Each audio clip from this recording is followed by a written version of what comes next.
Hi guys, so today I wanted to take this opportunity to give you guys a little tour of my printmaking collection. I keep some prints at school, but I also keep some of my favorite prints at home, and since we're here at home, I thought this would be a good opportunity to bring out these prints that I don't actually get a chance to show you guys very often. So I wanted to start out with etchings, and so I have a series of etchings, and these are artists that I know personally. Some of them I got through art trade, some of them were sort of acquisitions, but this one here is first print that I'm showing you is by my teacher, Koichi Yamamoto. He teaches at the University of Tennessee and has been doing this series of engravings that are mirrored images. So I'm going to zoom in on that so you guys can see. So what he does is he'll actually carve one half of the plate and then ink it, fold the paper in half, run it through the press, and then the ink will transfer from one side to the other, creating these incredible layered, they're actually engravings. This one here is entitled Ka Ibisu, which I think translates in Japanese to mosquito god. I think that's what he told me. I have another Koichi here, using the same technique. Just incredibly detailed. And what's really exciting about this process is that he doesn't have to fold them on the same point of overlap. Let's just get some of that detail in there. And I'm going to link to all of these artists in the comments, so if you want to kind of visit any of these artists' websites, you can check out their page. So I'm going to go ahead and move to the next artist. So this is a print that I have from Heather Muse. And Heather Muse has been doing this series of prints sort of in the kind of Catholic tradition about astrological and space. And so this one here is the Voyager probe, I believe. Oh boy, so one of you is going to know the answer. I think it's the Voyager. The one that went out to go see Pluto.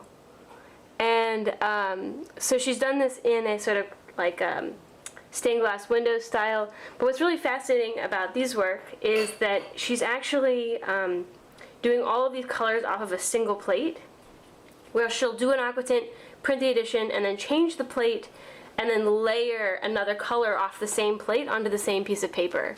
So that's really exciting. Heather is in one of the Carolinas, and I can link her website below.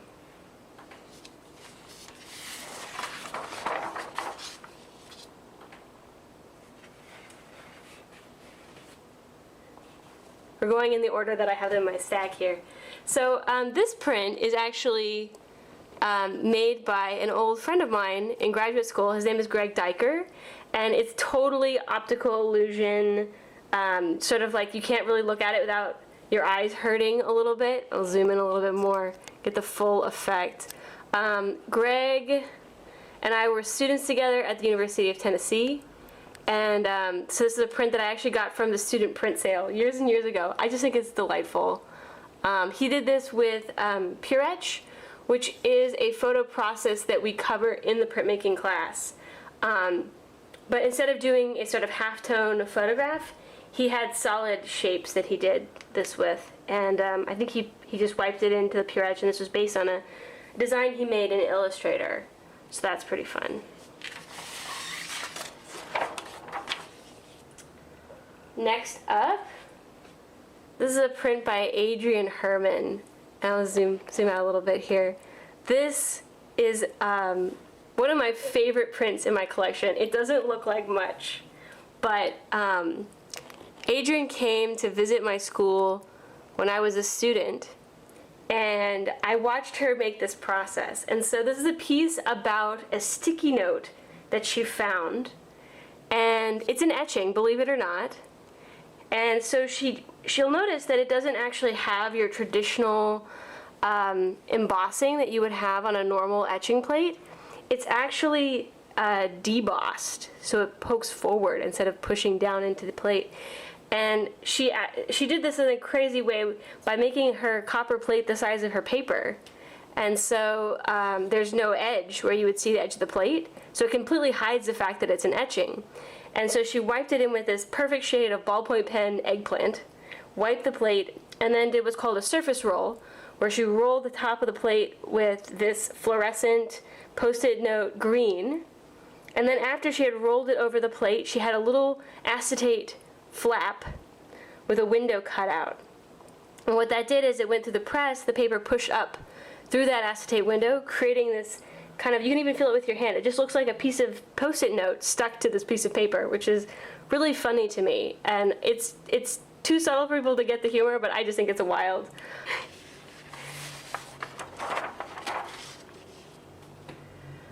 So another artist, and some of you may actually know this artist already, he teaches with me at the university, at the Santa Rosa Junior College. This is Brett Grunig, and Brett has started a monthly subscription. Turn them all upside down. And so every month I've been getting a new little etching in the mail. And so I know some of you maybe don't have a printmaking collection yet. You know, it's a little daunting, but you'd be surprised how many affordable, kind of fun little prints you can start out with. And what's really wonderful about Brett's work is that he has these like really fabulous titles. They're just really interesting, surprising titles. I like this one. It starts like this. And he'll work up his etchings and aquatints with multiple layers.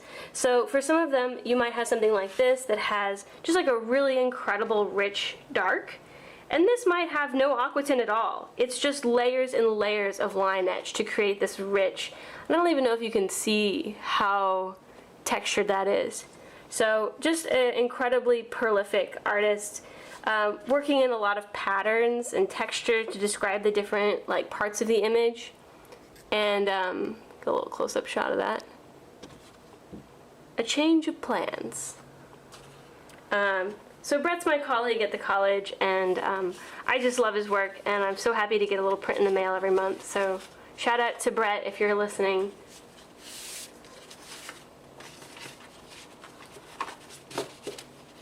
So next up, I have a local artist, local to the Bay Area. This is Cianna Valley, and I met her through the Kala Art Institute, and she did a whole series of these interior spaces that are so incredibly Berkeley to me. I just like have like this very interesting like familiar response to it, and it's all about spaces that she knows and memories. The title of this one is I Didn't Want to Put Down Roots, It's a Little Late Now. And this is just really beautiful aqua tinted etching plate. So you can kind of get a little bit of a close-up on that one.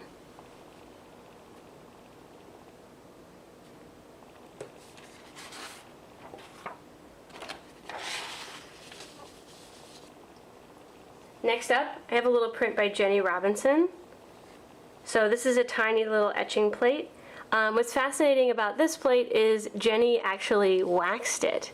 So it's a little bit transparent. Don't ever leave it in your car. It could damage the other art that it's with. And so Jenny does these really fascinating, usually large-scale prints. Her large work is actually really different in like that it's huge and massive in a sort of monumental way. But she does these kind of shipyards and industrial work, and it's just really fascinating. And she'll print on these incredibly thin sheets of paper and then mount that down to a thicker Western paper. And I think she's really fantastic, and you should definitely check out her website if you get the chance. I'll post all these links down in the comment box. So next up is an artist, Stephen McMillan. And this is not an artist that I know personally. I just really thought this was a beautiful etching, and so I went ahead and just splurged on it because it was just so stunning. And I found this, they had it at the Kala Art Institute art auction, or it wasn't an auction, it was just like a fine print fair, and all these different galleries were there with their fine etchings. This is just an aquatint, just really beautifully painted out. And so I was more than a little tickled when I came home to find out that this is not the first Stephen McMillan print in my collection. That in fact, a couple years ago, I had bought this print by the same artist and didn't realize I already had one of his prints in my collection. And this is just, here, I'll zoom in on it for you guys. This print is a multi-plate etching, just a really beautiful sense of color on that. I'm not sure if he's a la Poupée wiping his plates. I suspect he is, in order to get that much color. And this is another local Bay Area artist. So that's a favorite there. Next up, I want to pull out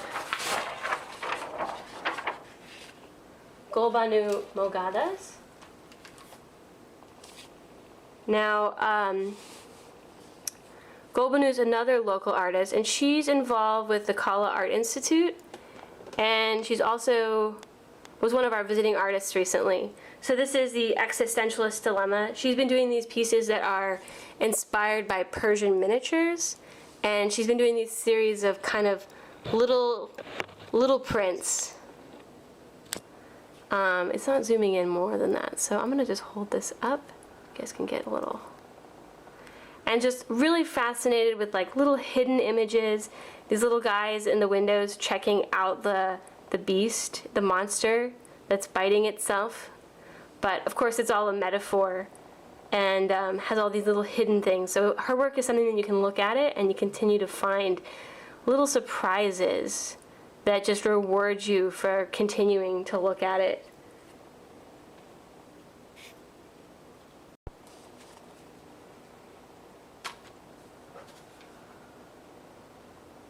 This is just really sweet. This is a little etching that I have, a little portrait of Tsar Nicholas. This was made by a Polish exchange student when I was a student, and I could never pronounce her name, but here it is. Pretty lovely. And then last but not least, this teeny tiny little print. Let's see if we can get a focus on it. This print, just to give you a sense of scale, this print is like the size of a, wallet photo. And for a little while I had it in my wallet. It's just this little teeny tiny etching of a house. And so this is Alice Gibbons, and she just works in these incredibly teeny tiny little etchings, and I just thought it was so lovely. If you decide you want to work this tiny, I think you want to do thinner gauge copper and maybe tape it down to the press bed because it'll be more likely to bump as it runs through the press. All right, so those are the etchings. Thank you.